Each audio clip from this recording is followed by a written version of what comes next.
예, 4월 26일 시황 브리핑 시작하겠습니다. 알파벳, 마이크로소프트 이런 종목들의 실적 호조, 아시아 증시 기술주들 강세 보이는 그런 이유로 작동을 했고요. 스태그플레이션 우려가 제기되긴 했지만 일부 좀 진화하는 발언들이 나오면서 여기에 대한 걱정은 좀 덜어내는, 그리고 이제 미국의 PCE 물가지표 보고 나서 판단하자, 좀 하루 미뤄두는 그런 움직임이 있었고, 외국인들은 계속 홀짝, 그러니까 매수 매도 매수 매도, 특히 선물에서는 퐁당퐁당 홀짝홀짝 이런 식으로 이제 반복되는 그런 형태를 보이고 있죠. 오늘은 또 퐁에 해당되는 날짜라서 외국인들이 선물 사고 지수 올라가고 이런 구도가 만들어졌습니다. 특징적으로는 반도체, 금융, 화장품, 조선 이런 종목들이 올라가서 대장주 노릇을 하고 있는 반도체와 금융, 그 다음에 은근히 계속 오르고 있는 화장품과 조선, 이런 어떤 종목들이 상대적으로 더 선전을 하는 그런 하루였던 것 같습니다.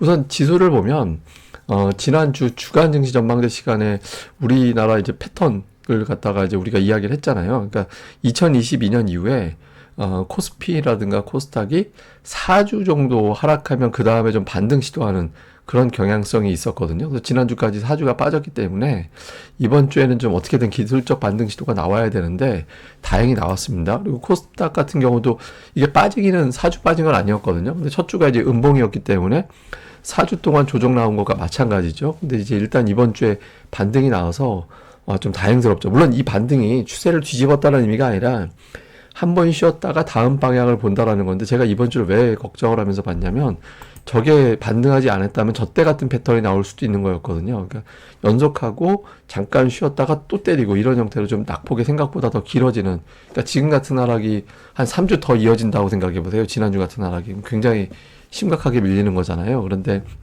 2022년, 그러니까 2년 전부터 지켜왔던 4주 조정 나오면 일단은 한번 반등하고 본다. 그러니까 요 어떤 패턴은 좀 유지된 게 다행인 것 같습니다. 근데 어쨌든 시장이 좀 불안정했던 거는 그 경기에 대한 어떤 우려, 그리고 물가에 대한 우려가 동시에 제기가 됐잖아요. 그러니까 물가 상승률도 높게 나왔지만 특히 GDP가 1.6%, 이거 생각했던 게 2.4%였거든요.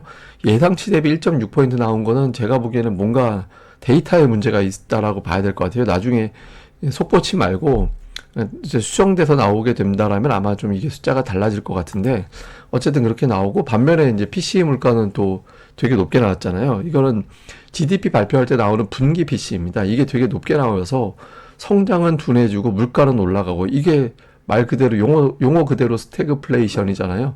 저성장, 고물가 이 상태. 그럼 경기가 되게 안 좋아지는 시그널이 되는 거죠. 그러니까 투자자들이 좀 걱정을 할 수밖에 없는 그런 상황이 만들어졌는데, 근데 금리가 초반에 막 쭉 하고 치고 올라갔다가 올라갔다라서 그 상태에도 좀 잠잠해지는 그런 모습을 보였거든요. 그러니까 한 1시간 정도 아주 맹렬하게 올라가고 그 다음부터는 좀 침착해지는 그런 모습을 보이게 됐죠. 근데 이번 주에 사실 금리를 자극하는 이벤트들이 되게 많았거든요. 특히 이번 주에 1,800억 달러에 이르는 국제 발행, 그러니까 쉽게 얘기해서 미국이 돈 빌리는, 이번 주에만 1,800억 달러나 돈을 빌리는 일정이 있었거든요. 그러니까 돈을 이렇게 많이 빌리면, 저게 일주일에 1,000억 달러 넘는 것도 그렇게 흔한 건 아니에요. 근데 그 이상 빌렸고 이틀 만에 거의 1,100억 달러 정도 빌렸거든요. 그러니까 돈을 그렇게 많이 빌리면 이자 당연히 많이 쳐줘야 되는 상황이 생기는 거죠. 그래서 금리가 올라갔는데 이거를 조금 진정시켜주는, 옐런이 이제 그런 역할을 했죠. 그래서 이거 좀 심지어는 그런 말도 했어요. 그러니까 이번 데이터가 나중에 좀 데이터를 다시 다 모아놓고 보면 아마 성장률이 수정될 수도 있다. 그러니까 지금 1.6이 아닐 거야 아마. 그러니까 이런 취지로 해석될 수 있는 언급을 했고, 그 다음에 이후에 성장은 다시 올라가고 인플레는 진정될 거야. 그리고 몇 달 이내에 연준은 금리를 내릴 거야. 그러니까 이런 어떤 언급을 했거든요. 그래서 이제 금리가 막 여기서 더 치고 올라갔으면 오히려 우리 시장이 좀 오늘 고전을 했을 텐데, 옐런의 이런 어떤 진정, 그 다음에 국채 발행이, 대규모 국채 발행이 일단 좀 마무리가 됐다. 오늘까지로 일단은 그런 어떤 안도감에서 이제 금리 더 쳐 올리지는 않을 것 같은데, 이런 어떤 이제 생각도 좀 일부 있다 보니까 초반에 금리 올라갔다 주춤해지면서 좀 시장이 좀 더 걱정할 수 있는 그런 환경이 만들어지지 않은 것도 이제 다행이었던 것 같습니다. 그리고 무엇보다 미국 증시 마감하고 나서 마이크로소프트하고 이제 알파벳 실적 나왔는데 시간외에서 각각 4% 그리고 11%나 급등을 했고, 그러면서 다른 빅테크 종목군들도 일제히 다 상승시키는 시간외에서 그런 어떤 영향력을 보여줬거든요. 그래서 아시아 증시에서 오늘 대체로 기술주들이 강했는데 뭐 투자들이 오늘 밤에 미국 증시 올라갈 가능성이 높으니까 그럼 주식을 좀 사놓고 넘어가거나 팔 필요는 없는 것 같아. 그러니까 이런 식으로 이제 해석을 했던 것 같습니다. 사실 근데 지금은 뭐 실적도 실적이지만 미국 그 물가지표 나오는 날이라 그게 더 중요해서 어쨌든 이제 적어도 오늘 투자들은 미증시 올라갈 테니 주식을 좀 사자, 특히 기술주 사자 이런 움직임이 나온 것 같습니다. 그리고 종목들은 어저께 실적 발표하고 이제 밀렸던 하이닉스가 오늘은 상당 부분 좀 복원을 하는 그런 모습을 좀 보였습니다. 그러니까 되게 다행이죠. 왜냐하면 하이닉스가 여기서 깨지면 이게 이제 PBR 밴드 상단 뚫고 나갔다라고 제가 말씀을 드렸잖아요. 그러니까 조정폭이 한 15만 원? 예, 15만 원, 16만 원. 하여튼 요 사이까지 밀릴 수도 있었다라고 봐야 되거든요. 근데 다행히 여기서 돌리면서 저점이 높아지는 그런 패턴을 그리게 됐잖아요. 그래서 되게 다행스러운 어떤 움직임이었고 또 물론 이후에 어떻게 될지 모르지만 그다음에 KB금융이 오늘 급등을 했죠. 올해 주주 환원율을 40% 도달할 거다 이런 거 나오고 또 뭐 분기마다 이제 배당하는 어떤 그런 계획을 그러니까 제시를 하고 이렇게 올라가면서 보험 업종을 또 끌어올렸고 그래서 이제 금융주들이 좀 강세를 보이는 그런 모습을 보였죠. 그러니까 사실 오늘 그 반도체하고 테슬라가 올랐기 때문에 2차 전지 두 개가 조합이 올라가고 밸류업은 좀 눌리지 않을까라고 이제 보는 시각도 있었고 저도 또 그렇게 될지도 모르겠다라는 생각을 했는데 KB금융이 그걸 갖다가 완전히 깨버렸죠. 그래서 장중에 오히려 2차 전지가 눌렸었잖아요. 테슬라가 올라갔음에도 불구하고 눌렸다가 이제 뒷부분에서 살아나면서 이제 올라갔죠. 그리고 기아 옛날에 제 또래 정도 되시는 분은 예전에 레간자라는 차를 알고 계실 거예요. 그래서 레간자라는 차가 대우차였어요. 그때 그 카피가 저거죠. 광고 카피가 소리 없이 강하다. 예, 그러니까 지금 기아차 보면 주가가 급등하는 건 아닌데 은근하게 야금야금 계속 올라가는 패턴이 나오고 있죠. 오늘 실적 예상치 훌쩍 넘기는 실적이 나왔고, 그래서 어쨌든 갈 종목들이 꾸준하게 주가가 이제 움직임이 나오면서 좀 장중 내내 이제 코스피 같은 경우는 이제 플러스를 유지할 수 있는 이제 그런 상황을 만들었습니다. 작년에 좀 위기가 한 번 있긴 했어요.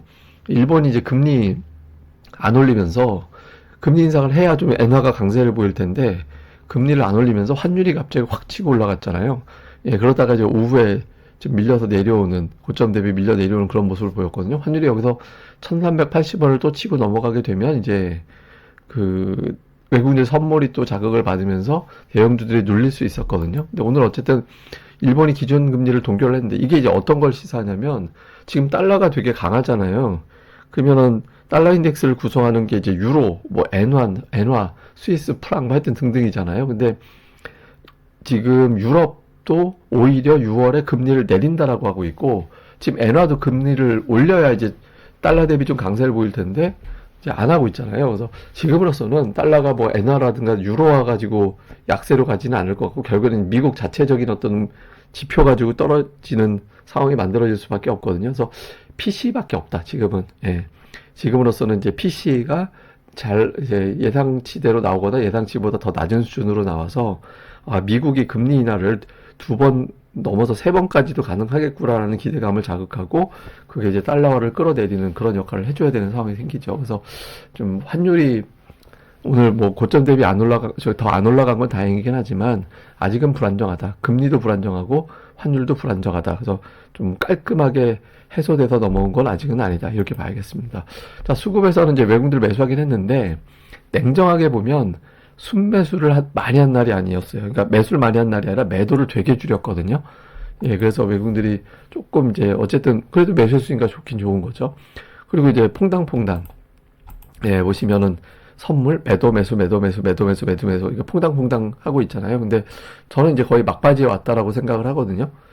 지표 보고 나면 이제 물론 어정쩡하게 나오면 또 그렇지 않을 수도 있는데 어느 쪽에 방향을 잡아주면 그러면 저 퐁당퐁당은 이제 마무리가 될 가능성이 있죠. 그래서 외국인들이 어쨌든 오늘은 다시 퐁 쪽에 해당되는 매매를 하면서 지수가 올라갈 수 있는 환경을 만들어줬고요. 그리고 뭐 샀나 봤더니 하이닉스 사고, 자동차 사고, 조선 사고, 금융 사고 이런 것들을 좀 사는 그런 모습을 보였고요. 뭐 반도체 샀다고 하기에는 한미 반도체 삼성전 매도였으니까. 근데 어쨌든 하이닉스를 실적 발표 이후에 긍정적으로 평가했다. 그 다음에 조선자동차, 금융주 샀다.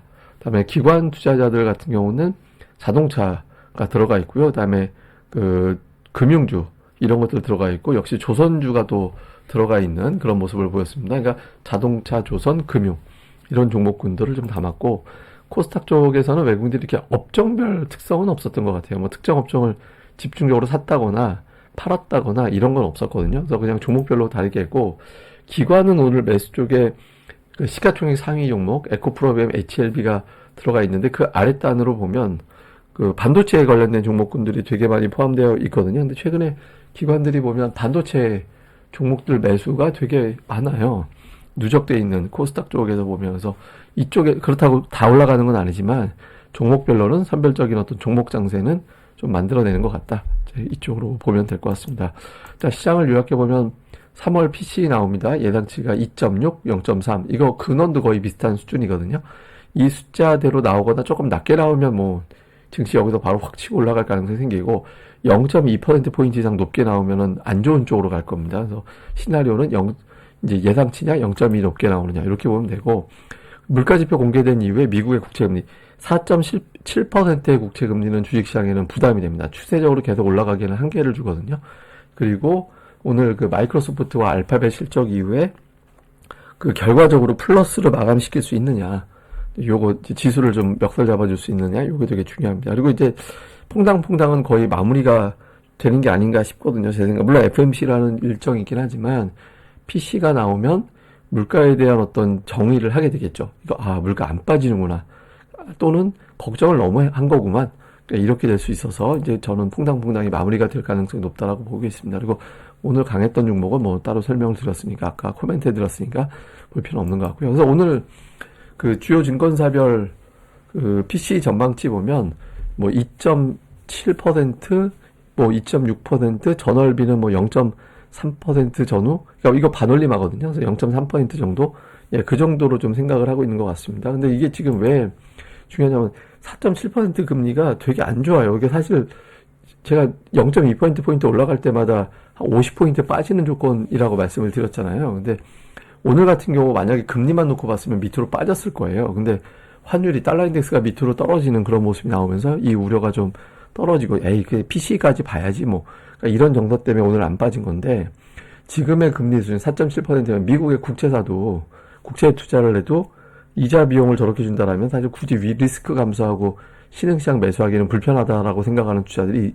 있거든요. 그렇게 되면서 오늘 PC가 나오면서 국채금리가 4.8을 넘어간다 그러면 이제 한 50포인트 빠지는 거고, 만약에 밑으로 뚝 떨어진다 그러면 이제 여기서부터 한 100포인트 이상 올라가는 경로가 만들어지고, 그러니까 이렇게 이제 시나리오를 놓고 보면 될 것 같습니다. 물론 이제 뭐 다른 변수들이 더 있으니까 더 봐야겠지만, 이제 저는 이번 4월에 가장 중요한 이벤트로 PC 지표라고 생각을 하거든요. 그래서 이 지표 어떻게 나오는지가 되게 중요하고, 그 내용에 대한 해설은 내일 아침 방송에서 정리해 드리겠습니다.